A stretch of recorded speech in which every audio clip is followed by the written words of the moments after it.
Will AI improve our lives or exterminate the species? What would it take to abolish poverty? Are you eating enough fermented foods? These are some of the questions we've tackled recently on The Next Big Idea.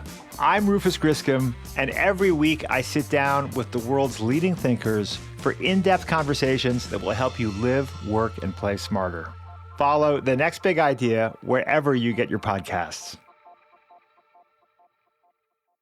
From LinkedIn News, I'm Jessie Hempel, host of the Hello Monday podcast. Start your week with the Hello Monday podcast. We'll navigate career pivots. We'll learn where happiness fits in. Listen to Hello Monday with me, Jessie Hempel, on the LinkedIn Podcast Network or wherever you get your podcasts. Hello, my friend, and welcome to another episode of Negotiate Anything. Thanks for spending time with us today. It's listeners like you in 181 different countries that have made Negotiate Anything the most popular negotiation and conflict resolution podcast in the world. I'm your host, Kwame Christian. I'm a business lawyer, mediator, professor, and the director of the American Negotiation Institute. Before we get started, I have two quick questions for you. Is negotiation a critical part of what you do? Do you need to resolve conflict and persuade at work? If you answered yes to both of those questions, visit our website to learn more about our negotiation workshops. We've traveled the country working with professionals just like you, and we'd love to have the opportunity to work with you too. Check out the link in the description to learn more. Beth, thank you for joining us again, my friend. Kwame, I am so glad to be here. Yes, for the third time. I know, three-peat. It's like Saturday Night Live. You are in rarefied air. I think it's just Ahern. So that's great. So for the listeners who might have forgotten or the listeners who are first-timers here, how about you tell us a little bit about yourself and what you do? Yeah, so I am a professional coach and a certified mentor coach, and I work with people in leadership and communication and conflict resolution, which is part of how we connected. And I host a podcast called How Can I Say This? That's all about having more courageous conversations to build community and connection. You can tell I love my alliteration. And I am I'm passionate about a lot of things, but primarily, supporting people in having solid relationships through creative conflict, constructive conflict, and positive, healthy communication. Absolutely. So we can all see why your voice is so valuable here in this show. We're very like-minded in that regard, and so today we're going to have just an open conversation. Usually we have a really structured approach, but I trust you at this point. We can chat for a little bit and give people a peek behind the curtain of a conversation that we would just have anyways. And a couple of the topics that we'll touch on. Number one, we're going to touch on mindset at some point. We're going to talk about the myth of a one-on-one negotiation, which I think is really important, but we haven't explicitly discussed on the show there. And so first, when you put in at that time, when you said, hey, let's talk about the myth of a one-on-one negotiation, what really prompted you to suggest that as a topic? Well, this goes back to last fall. I was doing some trainings for the city of Muskegon, some of their staff, about conflict communication and creating a culture of positive communication. And I started thinking about what I called the anatomy of an interaction as a way for them to kind of, expand their thinking about how they're showing up to any interaction they have and how the other person is showing up. And I talked about, it's not just you and that other person, right? And actually I want to pull up, there's like a Mr. Rogers quote where he says, we are not just who we are in the present, we're everything we were in the past. Or who we are in the present is who we were in the past. And so this idea that we're bringing so much of us to everything we do. So I talked about, what I bring to the interaction, what the other person brings, what the space we're in brings, and what the timing of it brings. So all the context. And over the past year since I did that particular training, I've been shifting to thinking about it in coaching as well. So like I said, I'm a professional coach and I'm a member of the International Coaching Federation, and they just released some new core competencies. So those are like the best practices and guidelines that we as coaches try to embody.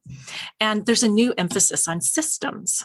So in other words, like, being able to look at not just the client in front of you, but the system of which they are part. And then by extension, the system of which we are part.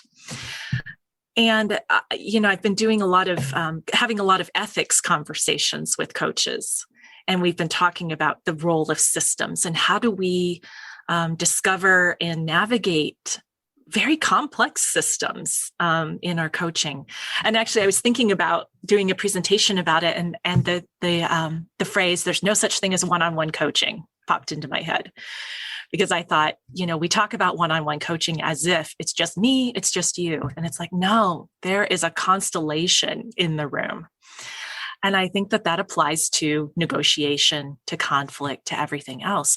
It's not just me and you in this sliver of moment in time. It's everything that happened before. It's what we're thinking about is going to happen in the future. It is our identity. It's our biases. It's, the filters, the lenses through which we look at the world. And if we forget that, I think forgetting that or not being cognizant of that is part of what causes us to shut down, to have, unconstructive conflict, to shut out possibility, to, throw up barriers, that sort of thing. So that's a sort of long answer to that question, but it's been an evolving awareness that, it's just been evolving.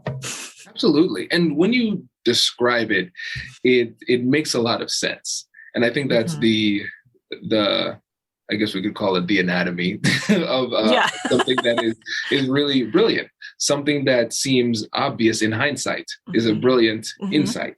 And here it makes a lot of sense that we have these structures, systems, histories, personal experiences, all this complexity that each person is bringing to the interaction that we appreciate when we're prompted to think about it, but we don't often think about it. We don't talk about think about the complexity of the individual and the complexity of the situation, context, and system that they find themselves in. What makes it so difficult for us to actually bring that knowledge and put it into action when we're actually having these difficult conversations? I think part of it is that emotions are high. So we're often not necessarily thinking in that kind of global context. We're more centered on, this is what I want, our own self-interest. And sometimes that can get in the way of extending. I mean, another way of thinking it, of course, is empathy, being able to see things from the other person's perspective, or to imagine how they might be feeling as they hear your words or consider your offer or the information you're sharing. So I think probably even just, and you probably know more about this than I do, because I think I've heard you talk about these like physiological responses, like what's happening neurologically when we are in a conflict. And in what way does that kind of throw up the barriers, our unconscious biases aren't able to be seen, and they call them blind spots. And I've heard now that blind spots might be, there are other ways of maybe putting that, like, just like the blank spaces in our vision, in our mental vision. We don't know what we don't know. And so some of this, I think, is having conversations like this and just even raising our awareness when we're not in the heat of the moment, so that when we do get in the heat of the moment, we're more likely to more quickly recognize when those dynamics are at play. I'm curious like I said, I know you know more about that neurological response when we're in conflict. What do you think about how we respond and our ability to do that? Yeah, you're spot on, because when you think about the psychological responses that occur when somebody sees a threat, it's very primal. and you focus on the threat. And so, for instance, if let's say it's a situation where you're being robbed and there's a gun pointed at your face, people can describe the gun really, really well, but they struggle to describe the face because they're focusing on the threat. And so it gives us tunnel vision when we are in a heightened emotional state and we're focused on you and the problem that you created. Exactly. And I didn't do it. Exactly. And I think you make a really good point. The more we practice this type of empathy and consideration of the context, the easier it is for us to actually do it in the moment, because it's going to feel a little bit more automatic. But we need to practice it. It needs to become a mental habit. If we don't do that, then it's not going to happen. And when you think about the way that people respond under pressure, people respond to their default actions. You become more of who you are under pressure. And a lot of times our baseline response isn't going to be appropriate. We're not going to think through it thoroughly. So I agree, we have to practice, because our natural inclination isn't going to lead us to do the right things. Yeah. And all of a sudden, and I don't know if this is valid or not, but I'm thinking about, practicing not under pressure, right? So in every day, just being aware and just practicing noticing. And it doesn't have to be your own interactions. It could be you observing other people interacting and thinking about, okay, what are the different pieces of the system that are at play here? They might be different ages, different races, different, from different parts of the country, different religions, conservative or liberal, to think about what are all of the complexities that each person is bringing. And how do you see those playing out? And it just crossed my mind. I thought you could even, it's amazing to me. I've been watching a lot of BritBox, and, Netflix and specials and whatnot. And I have to say, I find foreign shows, as in non-US shows, to often demonstrate a lot more complexity in their relationships and in their conflict and in their conversations and communications, because often the stories are playing out over a much longer period of time. And so to watch those things through something of this lens of just noticing dynamics and what you can learn. Like one of my favorites, and I'll just share this really quickly. It was a show, of course, it was like a crime procedural, and someone is sitting in a jail cell and two detectives walk in. They don't say a word. They just open the cell door, walk in. And the guy who is in the cell just starts talking. And he keeps talking and talking. And then the cops turn around and leave. And they hadn't said a word. And so in a way, it's like you have to think, if you think about that from a systems perspective, there's like a power dynamic at play. There's there's something of a threat. They were leveraging his nervousness, perhaps, and leveraging their power in the relationship. And they were really embodying one of my favorite Bob Woodward quotes, which I guess he got from the CIA, which is silence sucks out the truth. So I'm diverting a little bit here, but just, as an example of, I think sometimes just the observation of other people and being very conscious and intentional about noticing what you see and thinking about what you see is another form of raising your awareness and in a way practicing so that when you're in that situation, you have some more awareness. Does your company invest in professional development training? If you believe that your team would benefit from a negotiation workshop, all you need to do is go to our website, fill out the workshop request form, and then we'll set up a time to chat. These workshops are completely customizable, and we've done them all around the country. Negotiation and conflict resolution skills are beneficial across all professions, but they're especially useful in procurement, purchasing, sales, sourcing, and contract management. Our calendar is filling up quickly, and we even have some workshops scheduled for next year. If you think you might want one, I'd suggest reaching out soon so you don't miss out. Check out the link in the description to learn more, and we will be right back after this.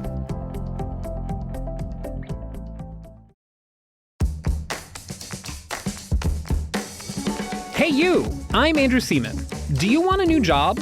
Or do you want to move forward in your career? Well, you should listen to my weekly show called Get Hired with Andrew Seaman. We talk about it all, and it's waiting for you, yes you, wherever you get your podcasts. Brace the rudders! Raise the sails! Raise the sails! Captain, an unidentified ship is approaching. Over. Roger. Wait, is that an enterprise sales solution? Reach sales professionals, not professional sailors. With LinkedIn ads, you can target the right people by industry, job title, and more. We'll even give you a $100 credit on your next campaign. Get started today at linkedin.com/marketer. Terms and conditions apply. I'm glad I'm not the only person who brings this kind of academic lens to relaxation time while watching Netflix, because it's great. It's really, you're spot on. Because the thing I like to do is break down conflicts. I like to see like the body language, the facial expressions, the difference in tone, those type of signals that are very subtle, that demonstrate a shift in the tenor of the conversation. Everything was okay until, just like any good story, that's what every story is. Everything was okay until. And so if you think about that story arc and bring it into each individual conversation, everything was okay until what? What was the thing? And what I've recognized is the faster you can identify that change in tenor, the faster you can be proactive about bringing it back to a productive dialogue. The longer it takes for you to realize that things are going off track, the more difficult it will be for you to bring it back on track, because things have already blown up to a ridiculous proportion. Yeah, absolutely. And so along those lines, observing and noticing at every opportunity you can. And then, as we know, the only reaction and the only side of the conversation you can control is your own. And the other way to prepare yourself for that idea that not only is the other person coming in with a system, a constellation of, characters, a cast of characters with them, that you are too, and to think about what is it that does inform your worldview? I mean, it's a deeper, bigger question. It almost gets to the who am I? And to think about, I can name all of these different things in my identity, in my experience, in my education, in what's influenced me. The more aware I am of the sort of the sources of my views, I think the more I'm clearer about what I can own and what I share with someone else, and I'm clearer about where it comes from. And it's probably easier to see what is informing my biases, and therefore even seeing them as biases, as opposed to objective truth, which is another big sort of nut to crack, right? Because we can think our biases are truth. Absolutely. And, so if I can recognize it, that's my worldview, it's not the objective truth, then that means I might be a little bit more open to influence when I'm talking to someone else. Yeah, and I think that's one of the most interesting things about persuasion, because what I've found in my life is that the more open to influence I am, appropriately so, the more open to influence the other person is, right? And I never lose sight of my goals. That's important. Right. I mean, remember this, I do these negotiation trainings. I still practice as a lawyer. I can't be the guy who goes back to his client and says, you know what, I changed my mind. We're going to lose today. That's not an option. It's not an option, right? But sometimes I like to think about it this way. Here's the way I see it. I'd like to know the way that you see it, right? I'm not just going to attach myself to it. How do you see it? Oh, that's interesting. That helps me. And if I'm able to adjust and say, no, you brought forward some information that I was not aware of, then I'm going to adjust my position slightly as a result of that. People say, oh, he adjusted. And because I made a good point, Kwame actually just made a good point as well. People are more willing to reciprocate. And the point that you made about bias is so important. And because one of my gripes with the bias trainings and the current literature that's out there on bias is that it's too limited. We always think about race and gender as the main things that we're going to focus on when it comes to bias, but we have to recognize that bias is our default state. We always have bias. We have biases about everything, not just those two very important topics. It's about everything. And if we recognize that we're going to bring a very diverse set of biases to every interaction, then we can be more aware of the fact that biases are going to impact how we think about everything in this interaction too. Yeah, absolutely. Absolutely. Well said. Yeah, it definitely goes. And not that those other items that you mentioned, whether it's racism or sexism, they're not surface issues, but it does go way below, way beyond, and in a very expansive way when you really start digging around in it. Absolutely. And one of the things we wanted to talk about was mindset and the appropriate mindset that we need to bring to the table. So what are your thoughts there?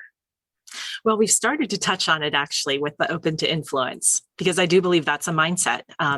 We can come into a conversation with a closed mindset or an open mindset. And so to be open to influence means that you're going to be curious. You're going to release assumptions. One of my favorite mantras is I'm open to outcome, not attached. So we release some attachments to things, because that's another thing that throws up a barrier and closes us off to influence.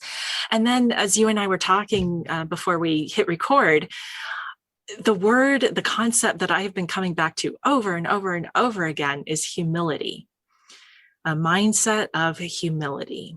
And so I'd love to talk just for a few minutes about that with you, because I know about your approach to negotiation, and you're not one of these like, you can't ever show weakness. It's weakness if if you're humble, or whatever it is, right? I just know that's not you.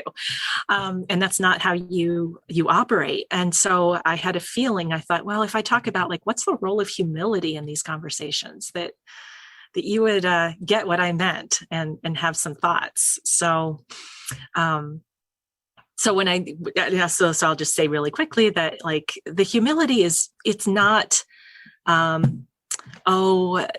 could be wrong. It's not sort of disclaimers or making yourself small or shrinking. And it's not deference, right? It is essentially that I'm open to influence. I'm open to the possibility that there's more information here than I might have. I'm open, and there's to the possibility that the other person has a point, or has something of value to offer, or could be right about, X, Y, and Z. And it's not just that, they could be right, but it's humility saying, I could have it wrong. I might not be on the right side of this, or I might be coming from fear more than I realized. I might be putting up a facade more than I like to think. I'm telling you, I'm being honest with you, but am I really being honest? Mm-hmm. So I throw it back to you for your thoughts. Yeah, as you were describing it, I think my approach or my thought on it kind of evolved a little bit too. I think one of the things that is helpful in these conversations is intellectual humility, right? Yeah. Because you can't be curious. We talk so much about the power of curiosity. You can't be truly curious if you already think you know the answer, right? Then that's not really curiosity. That's you're just setting people up with questions. That's there's a difference there. And humility I think it's a superpower when it comes to these difficult conversations, because you're focused on learning. The more information you have and the higher the quality of the information you have, the more effective you're going to be in these conversations. And what's interesting is that I think humility, I think you described it very well, the openness to adjustments when appropriate. I think that's good. And the willingness and desire to learn, I think that's another thing. And I think we can extend that into the way that you carry yourself. You can be both confident and humble at the same time. I think that's completely possible too. Yes. But I think for different people, humility might come from different places, and that's the evolution, the slight evolution that happened as you were speaking. Because I thought about it, where does my humility come from? And I think that for me, and this is going to sound very strange, it comes from a place of strategy and competition. So when I interesting. Yeah, I didn't see that Say one more. with you. So I did my Strengths Finder recently. I've been telling the listeners that that I'm going to do it for like 3 years. Every time I have a Strengths Finder expert, I'm like, hey, I'm going to do it. Well, I finally did it. Yay. Strength number 1 was competition, and 7 out of the top 10 were in the field of strategy. which explains why I play chess in my free time. Games of strategy are fun. You'll never guess what the last one was. Number 34 was empathy. Fascinating. Yeah, and people who listen to the podcast would say you talk about empathy almost every single episode. And I realize that it's not something that I do naturally, but I do it well. I've developed it as a skill because it helps me to accomplish my goals, and it's the best strategy to utilize, right? And so I recognize, hey, I want to get as much information as possible. So I'm going to do a lot of research in order to do that. But there's some information that only exists within the confine of your mind, right? Yeah. So I need you to give it to me. And so that's where the humility comes from. I don't know what you know. So I need you to share it. You need to be willing to give it to me. I can't force you to. So that's where the curiosity comes from. That's a major part of it.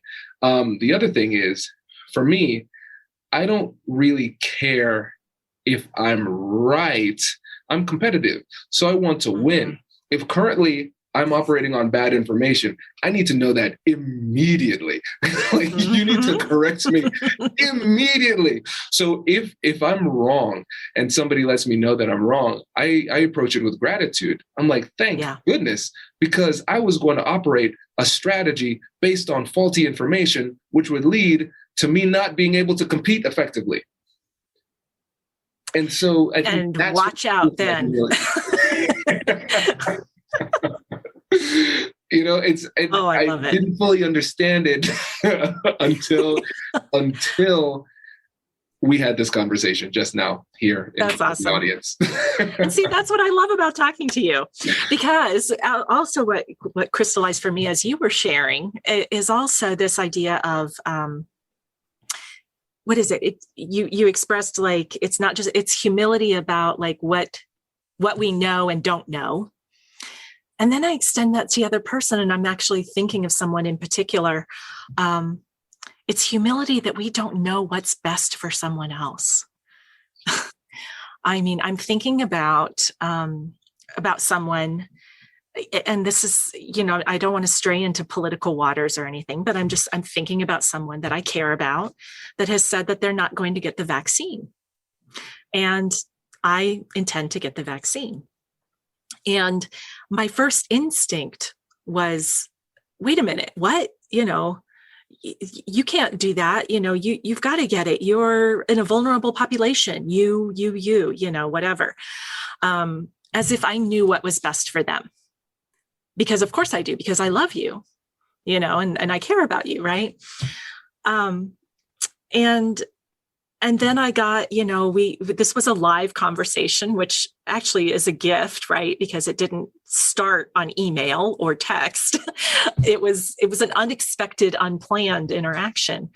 But then it moved to email, and over email, I again, you know, prodded a little bit and just said, you know, I'm only pushing this because I care.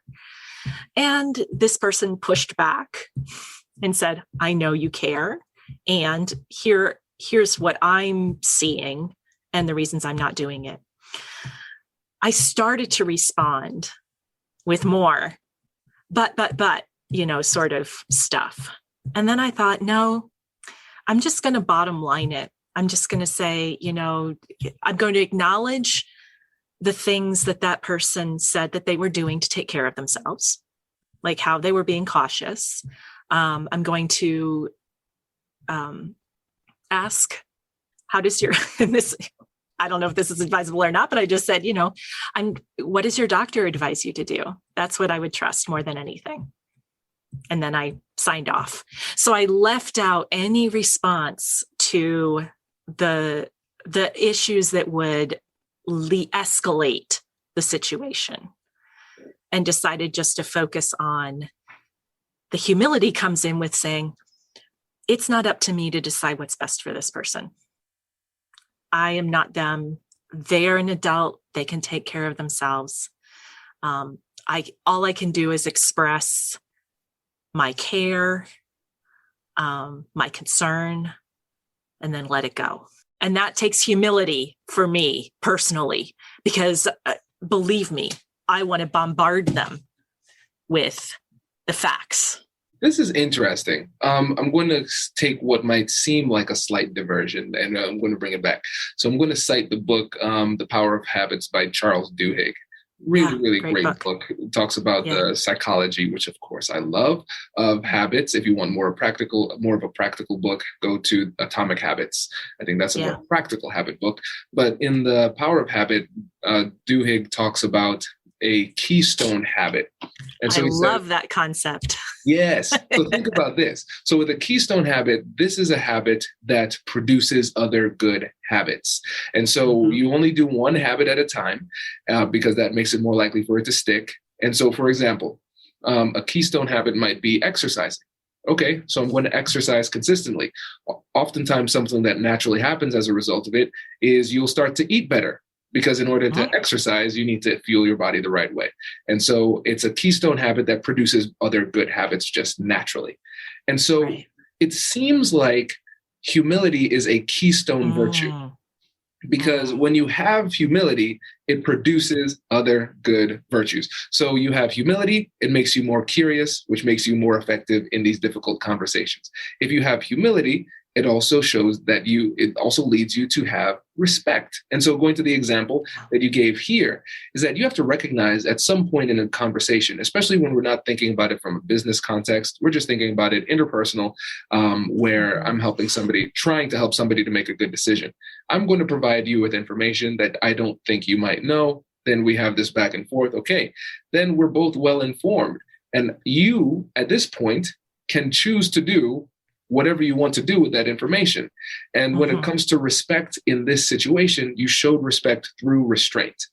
It is now up to you. I am respecting your autonomy and your agency to make the best decision that you see fit. I've done what I can, and now the ball's in your court. And I think a lot of times in these difficult conversations, especially when we're talking about a more interpersonal type of situation, you have to at some point step back and let the person make the decision that they feel is best, given the information as they see it. Yes. Thank you for that, for adding that. I love that idea of humility as a keystone habit. I think that's brilliant because, again, as we were talking about, it encompasses so many other things and can lead to so many other things like transparency, curiosity, vulnerability, empathy, just by kind of, and really, in some ways, humility is about keeping our ego in check. Checking in with our ego and what are we leading with, right? And I can tell by your smile, maybe that ego is another topic that is that is often near and dear to your heart, because I think ego is one of those. It can be both a barrier and an asset when it comes to these kinds of negotiations, conflicts, conversations. Absolutely. And so listeners, if you like this episode, make sure to leave a review and specifically say, Beth, you should write a book on humility. That is my vote. But of course, I respect your decision to choose something else. So Beth, thank you, my friend, for coming on the show. But before you go, let listeners know again about the podcast, your website, and how they can get in touch. Yeah. So the podcast is, like I said, How Can I Say This? And so you can go to howcanisaythis.com or search on whatever platform you listen to your podcasts. And actually the way Kwame and I originally connected was when I was operating as the introvert entrepreneur. And he was a guest on my show at least 2 or 3 times. And he's been a guest on How Can I Say This? So we've got a long-standing conversation going on here. And so you can check out the book, The Introvert Entrepreneur, as well. So probably the best way to reach out and experience what I've got to offer is through that podcast. Fantastic. Beth, thank you again, my friend. Really appreciate it. Congratulations! You've just joined an elite club. By listening to a full episode, you're now officially on the Negotiate Anything team. So welcome aboard. What most team members do is they subscribe to the podcast because that allows them to automatically get the latest episodes of the show. The best things in life lie on the other side of difficult conversations.